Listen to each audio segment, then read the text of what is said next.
I'm here in my studio. Just bought myself a new 335. Have fun playing it here in Silicon Valley. But you know what I like more than materialistic things is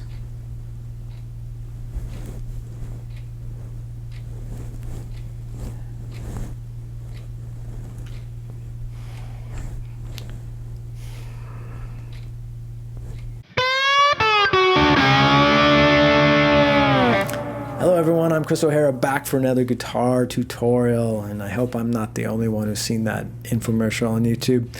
Let's get started with this. So today I have two things that I want to do. I want to first kind of start off with showing you some stretches with the hand and ways to kind of massage it and get the fingers all loosened up and the blood going and the tendons nice and stretched out. And I'm also going to give you some, I'm going to show you how to practice, do a couple warm-ups. So I have a download that I think the link will pop up somewhere around here, that you can, that's from today's lesson. So it has various exercises. It's great for beginner and intermediate. Even some advanced students could maybe even get something out of this. I still work on this stuff because working on these warm-ups at a very slow tempo will help with your technique. So check that out, get that download printed out and watch along with this video when we get to that section. I have more information in the description below as far as my website, the links, all the social media stuff on Twitter. I try to do something every day that like this where I'll put tabs or I'll put chord charts or scales, things like that, little bits and pieces every day. What else? Follow me on Instagram if you like photography, and that's about it. I think you guys know the routine, so let's get started in this tutorial. So the first thing I want to cover is just basic kind of massaging the wrists and the fingers and everything. What you really want to do, this is really a good idea to, especially if you have to play a gig and if you don't have a lot of time to kind of get on your instrument and warm up, doing something like this ahead of time can really make a difference. But even if you're just kind of practicing at home, this will really help get better blood flow to the fingers. And all I'm doing is I'm just taking my thumb and just kind of pushing up to the fingers like this, and you can go through each finger, just really getting in there deep like you would a massage, but don't overdo it. Be careful, you don't want any pain or anything as you go through any of this. And I like to really get this part of the thumb here, because that part really starts to get tight when you're playing, and kind of loosening that up, that little meaty part of that thumb will really make a difference.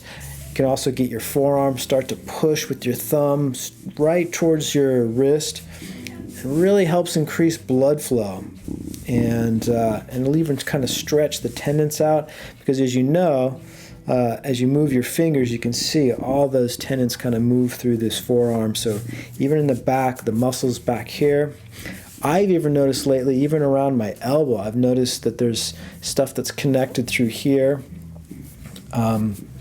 That I kind of work in a little bit, and it kind of helps with my fingers and wrists and hands and all that. So I will kind of just massage parts of my elbow, forearm, get all that in there, push real hard through that. And then after I've gone through that, what I want to do is simple exercise like this, which I'm sure a lot of you have already seen, where you have your hand pushing straight out like this, the fingers up, and then lightly, you got to go lightly, pull, keep everything straight, keep your back straight, and then lightly pull towards you. I'm sure you've seen that. But this is a good one. I like this one because it gives a little bit different stretch with the tendons in this part of the arm. So maybe hold it for about 10 or 15 seconds. You can do that. You can do both. Obviously do both hands. Don't neglect one. Pull nice and easy. You can also now, instead of going the fingers up, you can point them down like this. See that? All right. So it kind of loosens nice the tendons in here. Now here's another one. This is a good one for the wrists. So what you want to do is make sure your elbows are together, hands like this, and then you just kind of rotate this around. You may have seen this one before somewhere.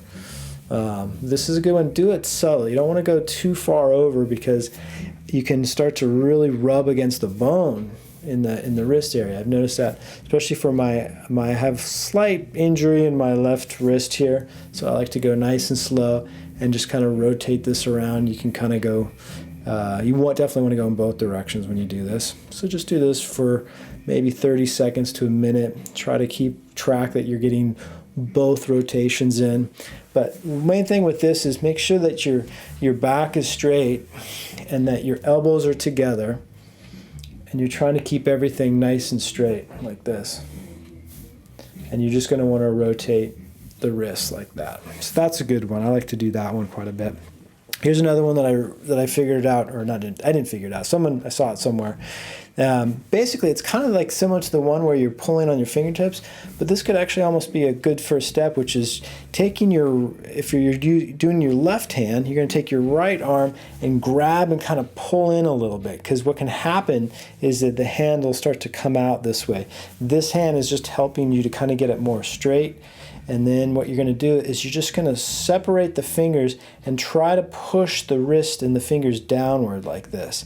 You'll feel a nice, good stretch with that. You can even feel it in this part of the arm, all the way down to your fingertips, into your forearms, like that. And kind of open up the fingers, kind of try to spread them apart, like that. And again, here's the other one. Nice and straight, pulling with this left, in this case, this left hand in, just like that. No, just kidding. Feels good. Do that for a few minutes, or not minutes, a few seconds, 20, 30 seconds is usually pretty good.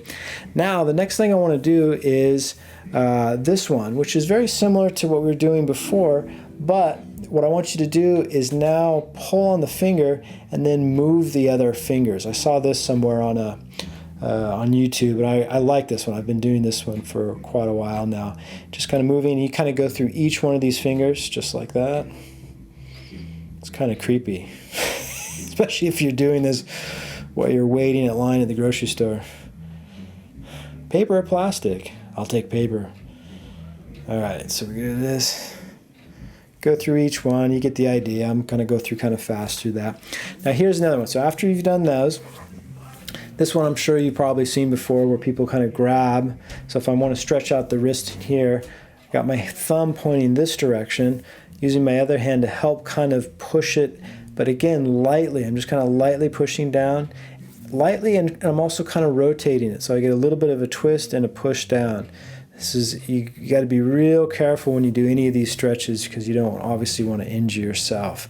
It's all about just kind of subtle kind of stretching and loosening up of the joints and getting the blood flow. So if you do it kind of gradually, everything will work out just the way it should. So just do that. Pull like that. You can even do this sort of thing where I push against here is always good, so I get more on the fingertips. You almost kind of stretch both of them at the same time, just like that. And what I didn't do before, which is good, is always kind of shake out in between each little exercise. That helps kind of increase blood flow and everything, gets everything kind of loosened up even more. All right, the next thing what I want to do is slowly kind of separate the fingers. Now this one you really have to be careful with. I don't think you want to go too far in this. Just a little bit, hold it for maybe about 10 seconds. I'm just slightly separating between the fingers.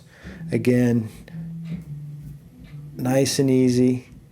You don't want to go too far. And I'd go through all of them just like that. Very subtle. Just like that. And shake it out again. Another thing that you want to think about when you're playing is a lot of tension can be built up in your shoulders. So definitely, I don't want to get into too much of this, but definitely do some stretches that help loosen up the back muscles and even the shoulder muscles. Because when you're playing, a lot of times what happens is we get tense, and that tension can easily creep into the shoulders. So we end up kind of doing that. So you can do stretches where you're pulling your arm like this. It's a great one for the back of the shoulder, even to the top of the shoulder, where you're just kind of pulling that way. I'm sure you can find a ton of videos that will help stretch out the back and the shoulders. So check some of those out.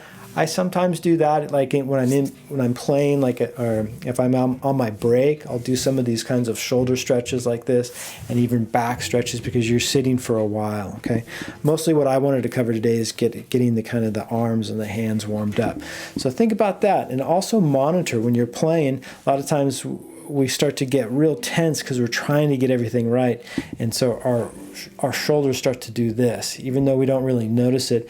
And when they're flexing like this, as you can imagine, over time, it just starts to create tension, and even can cause things like headaches and either other conditions. So, and an example, sometimes when I'm playing, I have a professional gig, and maybe it's a high pressured kind of thing, and I get so exhausted, and I get sometimes even headaches because I'm so tense from not wanting to make a mistake and being able to play the parts right. So over the years I'm getting better at kind of relaxing and stretching and doing all those things, and it's making a big difference in my playing. Okay, so let's move on and let's get started with the actual warm up on the guitar. All right, so let's get into this warm-up exercises. So take a look at the sheet, and we're going to start right at the top, exercise 1. And what this is a C major scale. We're going to play 1 octave C major scale right in this area right here. So here's what we're going to start with. We're going to start with alternating. Most of everything we do for warm-up is going to be with an alternating in the right hand. And so this first part is going to start, like I said, down in this area here. And what you can do, even before you begin to play this scale, is to just kind of maybe ride on that first note and get that right hand wrist kind of moving the way it should. So not only do you want to warm up, but you also want to refine technique. You can kind of kill 2 birds with 1 stone. So a lot of times I just like to do this to get a feel for the tension of the string in the right hand, making sure that I'm in the right location here. Or I may even change it up because different locations are going to give you different tension. But for most of this, you want to kind of stay in the same spot. And just kind of warm up. This is, again, warming up that right hand, making sure, and really watch that hand, making sure that it's moving as far as it needs to. Just like that. And you can go through the whole scale, just stay on one note for a while. And the ups motion should be just as strong as the down.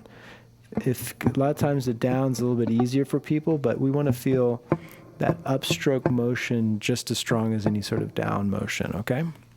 So here's what the exercise 1 sounds and looks like. I'm going to go nice and slow. I'll count us in for it. It's going to sound like this.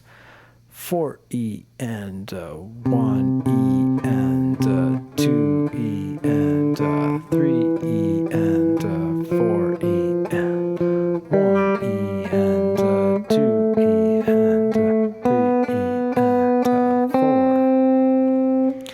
Go slow. You may have to go a little bit slower than how I played it. Go slow as you need to. You can also play these as 8th notes. I've wrote them in 16th notes, so you can do them as 8th notes to keep it a little bit easier to count, I should say. So here we go. Here's exercise 2. Exercise 2 is basically exactly the same scale, and we're just going in the opposite direction.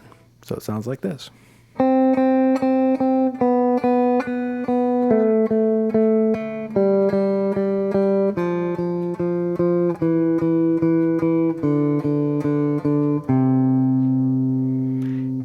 This should be something that you memorize, so you don't always have to have the sheet with you when you warm up. It's a pretty simple scale. It's also good for the ear, so you hear what that major scale sounds like, which is that do, re, mi, fa, sol, do. That's that sound. All right, let's do exercise 3. And it's going to be the same scale, except we're only doing 2 per note. It's going to sound like this.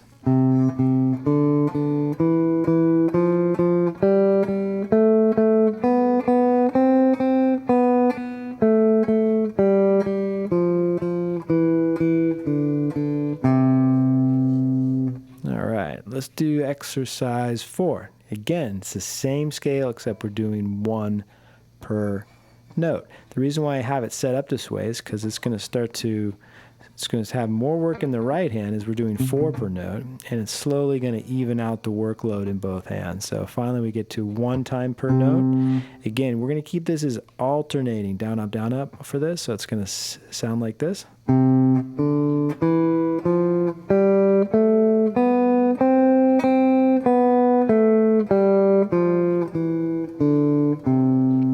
Now another thing that I was trying to do, which was to play it legato. So what legato means is it means connected. So as opposed to staccato, which would be short like this.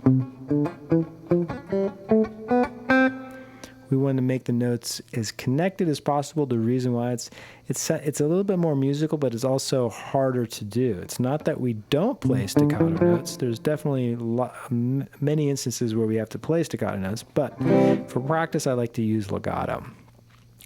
All right, so let's take a look at the next exercise. What are we up to? Exercise 5. And this one is a nice little pattern, and it's basically the same scale, but we're going up in thirds. If you don't understand intervals yet, that's okay, but it's a nice melodic movement with this scale. Sounds like this. And I'm only using I didn't mention this before, but I'm using just my first 3 fingers for this, so every finger is each finger gets its own fret. So first finger, first fret. Second finger, second fret, and third finger, third fret. So keep it simple. Here we go. Exercise number 5. It's going to sound like this.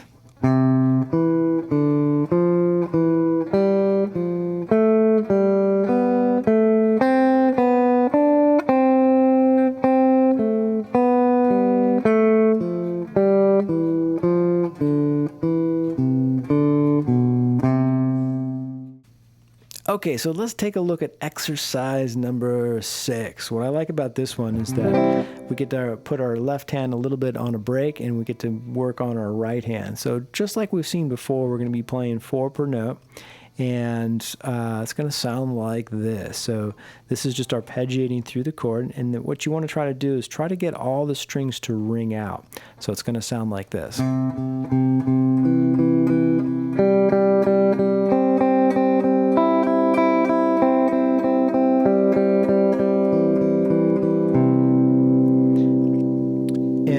I try to do is I try to get my fingers in like this, and I'm hovering over the strings. Nothing is really connected with the guitar. You can use your fingers down here if it helps, because it can be hard to do what I was just doing. But what that's teaching me is really to see if I can find and really know where those strings are. Now, like I said, there's nothing wrong with having the fingers down here at first. In fact, I use my fingers here a lot when I play, but I like to challenge it and be able to really know where those strings are by using more kind of almost like a floating method. Nothing is connected over here as I'm going through those. So the next chord is a G chord, and we're going to do exactly the same thing on a G chord. It sounds like this.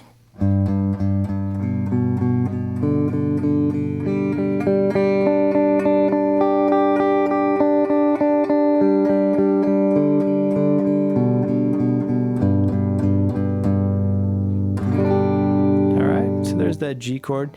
Go slow. I went maybe a little bit faster than I should have, but just to kind of give you an idea what it sounds like.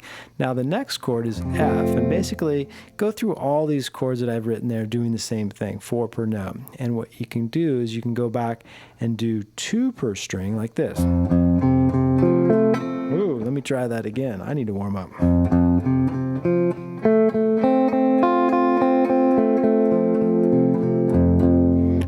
One sound like this. One's going to be the hardest, at least it is for me. So you can go through all these chords. I won't do them all, but you can go through the F, you can go through the A minor, you can come up with your own chords. It doesn't make any difference as long as you're kind of doing that technique of moving across the guitar and then back up. Okay, so let's move to exercise number 7. So number 7 is going to go like this. This one I've seen a lot, and I've used it from time to time. My only hesitation with exercise 7 is that there's not a lot of musical application for this pattern.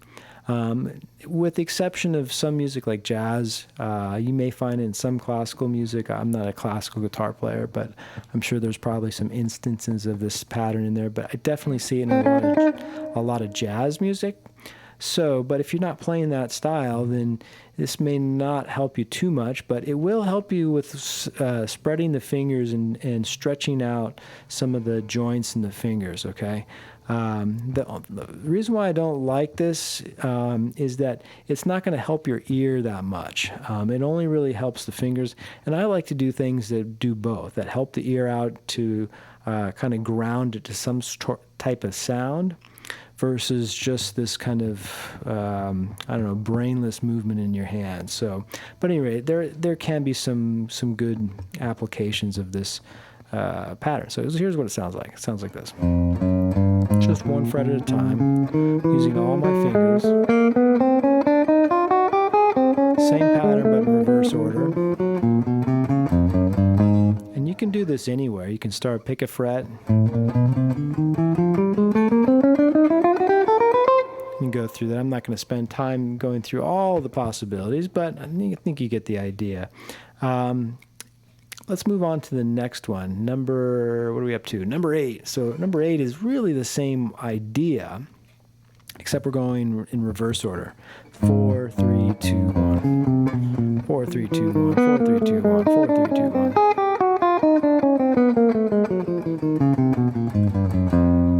You can do that same thing anywhere along the guitar.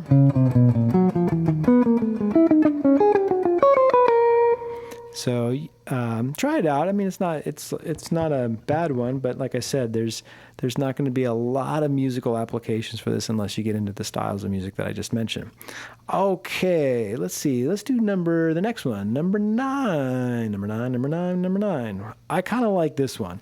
This one doesn't have much musical application, but here's what I like about it. It really helps to stretch out the movement in the separation in the fingers and the separation of the joints here, and a little bit better than the last one.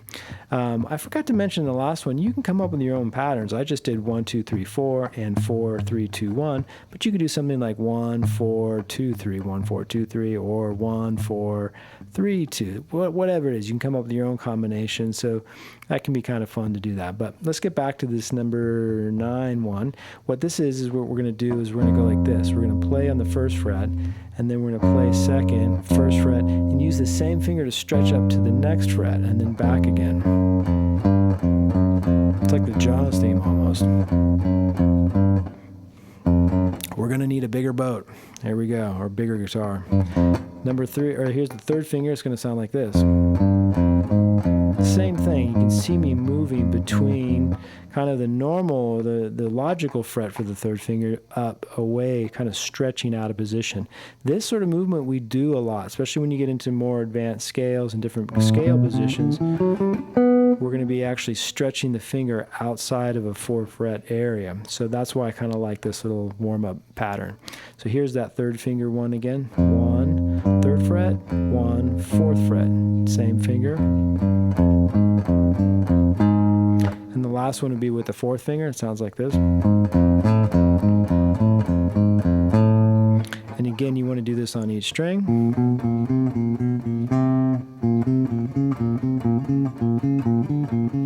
You really feel it in the hand as you warm up to this. All right, so let's move on to exercise number 10. This is where it gets even more challenging. Starts to use some of the bar chords. Hopefully you know some of these. If you don't know the bar chords, it's going to be very similar to what we saw in exercise number 6. But what I like about this one, the way I wrote it, I put palm mutes in here, and that's what that little PM stands for. And what palm mutes, what that involves is our hand, just like the title says, our hand is muting or resting against the strings and muting the strings. I still would like you to try going alternate. Even though you may not play alternate all the time using these chords like this, it's always good to challenge that right hand and getting that movement in that wrist to behave this way. So here's what it sounds like, or at least the first chord. It's a G chord, and I'm going to go through it.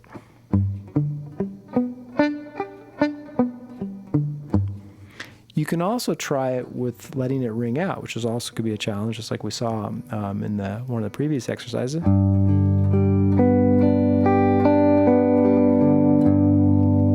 But try that palm muting. Here's the next chord, A minor, same thing. Mute the strings if you can. Definitely watch this hand. Since this hand you're not doing anything, it's just holding the chord down, it's going to force you to put the attention over here. So that'll help you refine the movements, making sure that you're not moving the pick and moving it too far to grab the next motion there. So B minor, I'm not going to go through all these, just going to show you these shapes here. I have a C shape, you go through all the way to the first string back down, D, E minor, and so forth. You can repeat that, come up with your own combinations.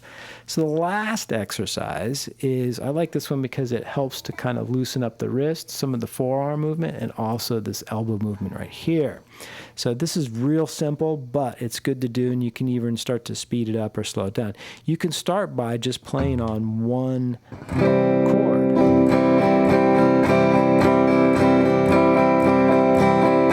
It's good to do that on one chord for maybe like a minute or two, just to kind of loosen things up. And then you can move between the chords, for instance, the ones I have suggested in that exercise. You can come up with your own chord combinations, whatever works for you. So just let's just start this, and I'll show you what it sounds like. Here we go.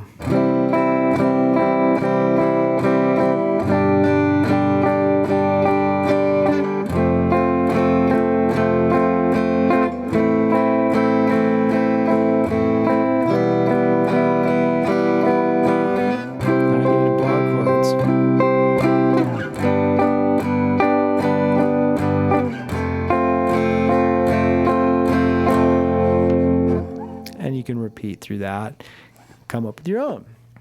Thanks for watching this tutorial, and hopefully it helped you kind of warm up and get ready to practice or play, whatever you're going to be doing. And yeah, give me some feedback. Let me know if there's anything else that you're looking at learning with the guitar, and I'll try to crank out a tutorial for you. Anything else I need to add? I think that's it. Check out my website and stuff for more videos, and my subscribe and all that stuff. And you guys know the drill. All right. Thanks for watching. I'll see everyone in the next video. Bye.